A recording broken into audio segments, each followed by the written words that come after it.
Hello hi friends, welcome to our channel. Mahalaya పక్షాలు పితృదేవతలకు పిండ ప్రదానాలు, తర్పణాలు, శ్రద్ధ కర్మలు నిర్వహించేందుకు అత్యంత పవిత్రమైన సమయంగా పరిగణిస్తారు.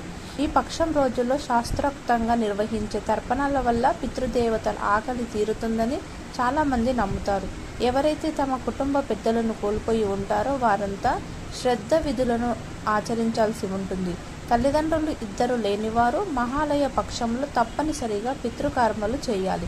ఈ 15 రోజుల్లో చేయలేని వారు కనీసం పితృ అమావాస్య రోజైన తర్పణం చేయాలి. వారికి భక్తి శ్రద్ధలతో ఆహారాన్ని అందించి వారి ఆకలి తీర్చడమే మహాలయ పక్షం యొక్క ముఖ్య ఉద్దేశం. మహాభారతంలో కర్ణుడి గురించి చాలామందికి తెలిసే ఉంటుంది. కర్ణుడిని గొప్ప దాన గుణం కలవాడిగా భావిస్తారు. ఆయనకు మరణం తర్వాత స్వర్గలోకానికి అనుమతి లభిస్తుంది. అయితే తను అక్కడికి వెళ్తున్న సమయంలో ఆకలి వేసింది. అప్పుడు ఓ పండ్ల చెట్టు కనిపించింది.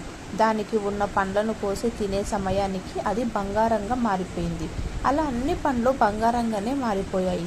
ఇక చేసేదేమీ లేక దగ్గరలోని సెలయేరు దగ్గరకు వెళ్ళి దప్పిక తీర్చుకుందామని వెళ్ళాడు. అప్పుడు అది కూడా బంగారంగా మారిపోయింది. ఆ సమయంలో తను ఏదో తప్పు చేశాననే భావన కలిగింది. తాను ఏం తప్పు చేశానో అని బాధపడుతున్న సమయంలో తన శరీరవాణి ఇలా పలికింది: నీ చేతికి ఎముక లేకుండా దాన ధర్మాలు చేశావు. ఆ దానాలన్నీ బంగారం, వెండి, డబ్బు రూపంలో చేశావు. ఒక్కరికి కూడా అన్నం పెట్టి ఆకలి తీర్చలేకపోయావు.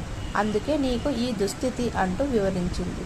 దీంతో కర్ణుడు తన తండ్రి అయిన సూర్యుడి దగ్గరికి వెళ్ళి తనను భూలోకానికి పంపించాలని వేడుకున్నాడు. సూర్యుడి వినతి మేరకు దేవేంద్రుడు కర్ణుడిని భూలోకానికి వెళ్లేందుకు అవకాశం ఇచ్చాడు. ఆ వెంటనే భూమి మీదకు వచ్చిన కర్ణుడు ఆకలితో ఉన్న వారికి అన్నదానం చేసి మాతృదేవతలకు తర్పణాలు వదిలాడు.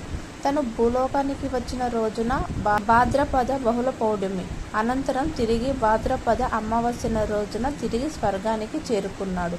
కర్ణుడు ఇలా భూమి మీదకు వచ్చి తిరిగి వెళ్ళిన పక్షం రోజులనే మహాలయ పక్షంగా పిలుస్తారు.